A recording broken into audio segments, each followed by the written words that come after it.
Hello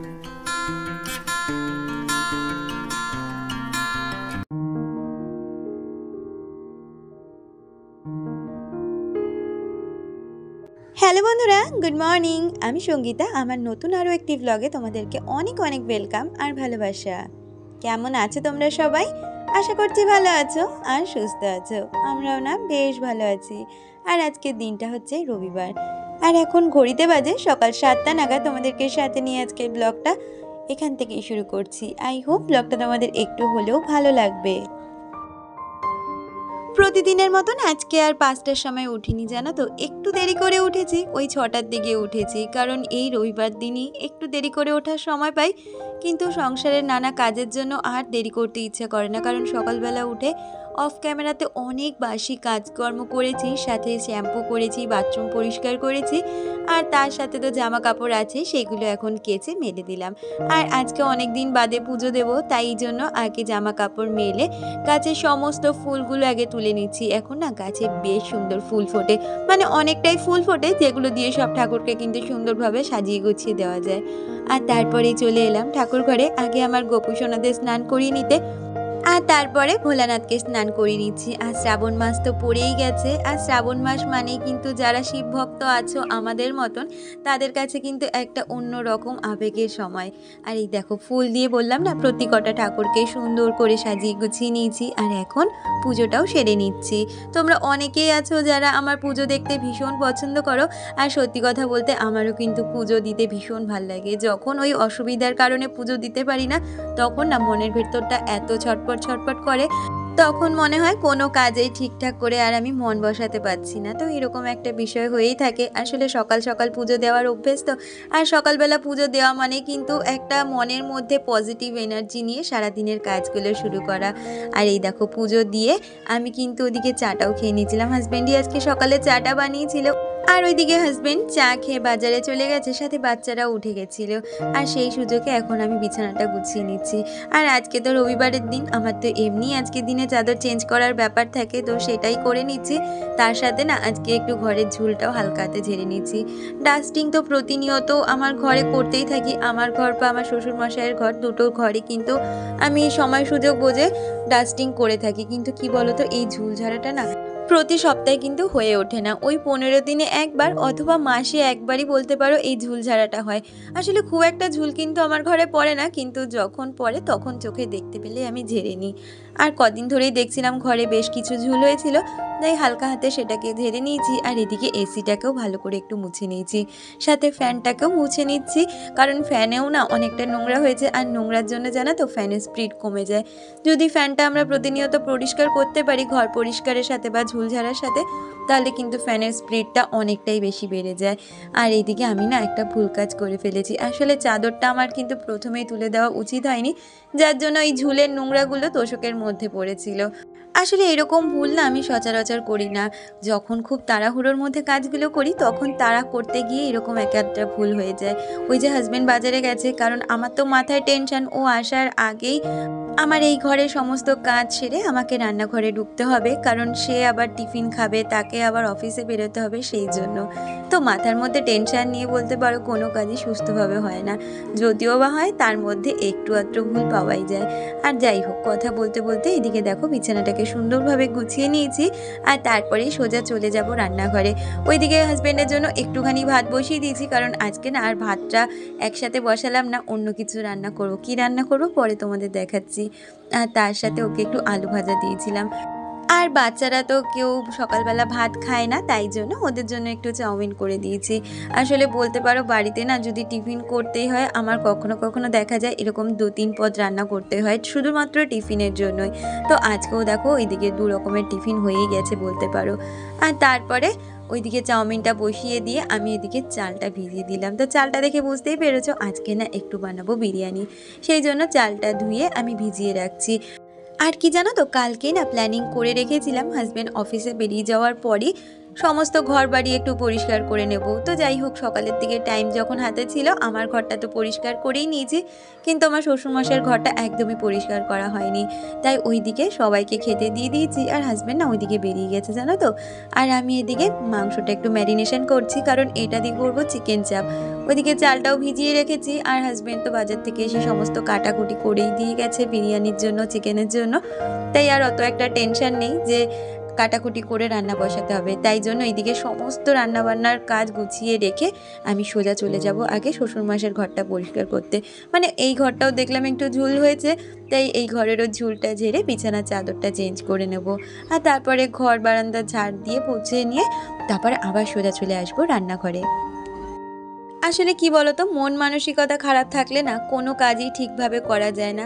আজকে বলতে পারো সকালে পুজোটা দেওয়ার পরে মনটা অনেকটাই হালকা হয়েছে, আর এই জন্যই এনার্জি নিয়ে সংসারের সমস্ত কাজ একের পর এক গুছিয়ে নিচ্ছি। আর কি জানো তো, তোমরা তো আমাকে দেখতেই পাও, আমি কিন্তু নিজেকেও কখনো অগোছালো রাখি না, তাহলে আমার এই ছোট্ট সংসারটাকে কিভাবে অগোছালো রাখি বলো। তাই নিজের হাজারো কাজের মধ্যে, কষ্টের মধ্যেও কিন্তু চেষ্টা করি সংসারের কাজগুলোকে গুছিয়ে পরিপাটিভাবে রাখার। আর ঘরের এই ছোটোখাটো জিনিসগুলো থেকেই কিন্তু নিজের ভালো লাগা, নিজের সুস্থতাই খুঁজে পাই, যার জন্য সংসারের কাজগুলো সময়ের মধ্যে করে নেওয়ার চেষ্টা করি। আসলে আমরা যেমন নিজেকে পরিপাটি রাখি, সেরকমভাবেই যদি আমরা সংসারটাকে পরিপাটি রাখি, আর সেটা কিন্তু দেখতেও বেশ ভালো লাগে। আমি তো সংসারের কাজ থেকে শুরু করে সংসারের প্রতিটা জিনিস একটু পরিপাটিভাবে রাখতে বেশি পছন্দ করি।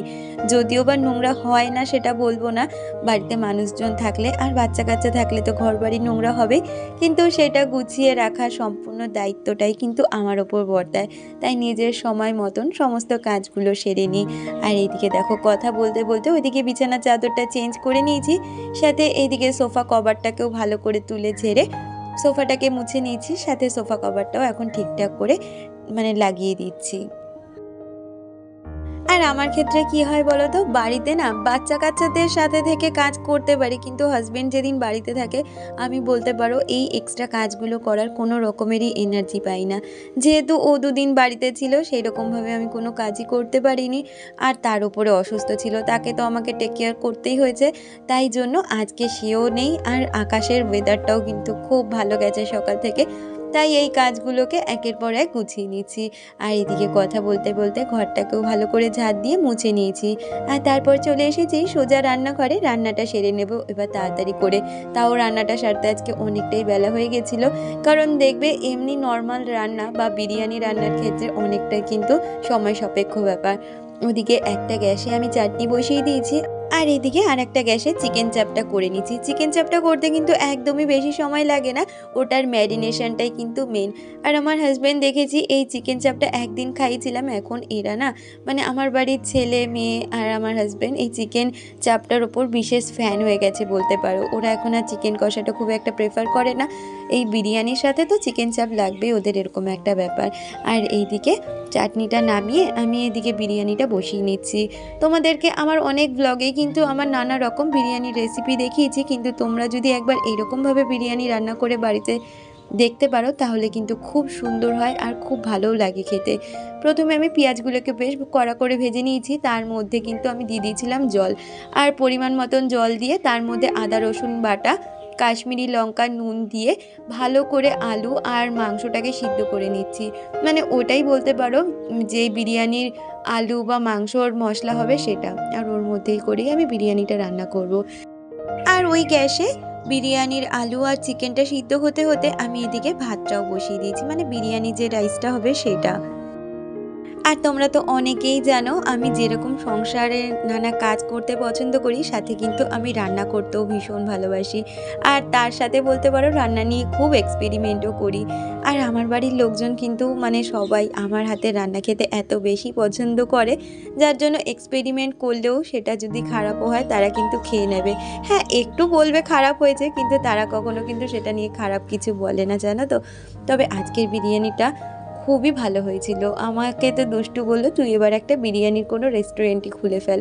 তো এরকম একটা বিষয়, সবাই আমার রান্না খেয়ে কিন্তু ভীষণ প্রশংসা করে। আর রান্নাটাকেও বলতে পারো সংসারের মতন ভালোবাসার সাথে করি, তাই জন্যই এই রান্না থেকেও আমি সাকসেস পাই। আমাকে প্রিয়াঙ্কা অধিকারী দি কমেন্ট করেছিলে, তুমি জানতে চেয়েছো আমার রান্নাঘরে যে মানি প্ল্যান্টটা ছিল সেটা কোথায়। আসলে দিদি আমার রান্নাঘরে জানো তো প্রচণ্ড ইঁদুরের উৎপাত। তো একদিন সকালবেলা উঠে দেখছি আমার মানি প্ল্যান্ট গাছের আর পাতা নেই। তারপরে আর মানি প্ল্যান্টটাকেও রাখিনি। তো ইচ্ছা আছে খুব তাড়াতাড়ি আর একটা মানি প্ল্যান্ট রান্নাঘরে রাখবার জন্য।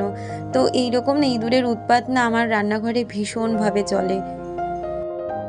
আর আমাকে ঝিলি ব্যানার্জি কমেন্ট করেছিলে, সে লিখেছো দুষ্টুকে তোমাদের কাছে নিয়ে এসে খুব ভালো করেছো, তোমরা খুব ভালো মানুষ আর তুমি খুব স্নিগ্ধ, স্ন্যাক্সটাও দারুণ হয়েছিল, আমিও একদিন ট্রাই করব, ভালো থেকো সবাই। হ্যাঁ দিদি নিশ্চয়ই ট্রাই করো, দেখবে বাচ্চাদের খুব ভালো লাগে।